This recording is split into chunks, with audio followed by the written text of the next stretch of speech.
IT is leading from the front today. Look at Zensar, a stock we don't often talk about. The company reported growth in Q3, which came in as a positive surprise. So for the last 2 years in Q3, because of seasonality, furloughs and challenging times, the company was reporting a degrowth in the December quarter.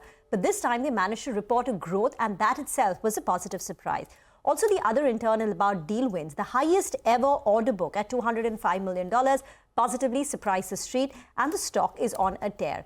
But Coforge and Persistent deserve mention because these are two outperformers, not just this year, but for the last couple of years, these stocks have been outperforming. Persistent, for instance, is up 180% in the last 3 years. In the last 1 year, 12 months, it's up nearly 50%. And the reason is these two companies, both Persistent and Coforge, continue to deliver on growth quarter after quarter.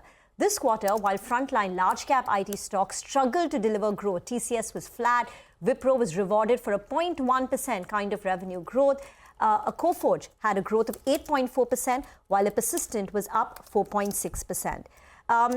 So despite high valuations, because these are stocks on account of the re-rating they've seen, are now trading at 35-40 times FY27 PE. So significantly more expensive than the rest of the IT pack, but still buying is very much, investors are latching on to these. Also, what helps is the growth prospects. These are companies which are confident about the future. Persistent is talking about a $5 billion revenue target for FY 2031. So that's 6 years down the line. They're laying out the blueprint to achieve that kind of a revenue growth. Coforge not committing to any numbers, but very confident after the 40% jump in their order book. They're saying that it's going to be a robust, sustained growth. And we're seeing some big moves. But David, is the euphoria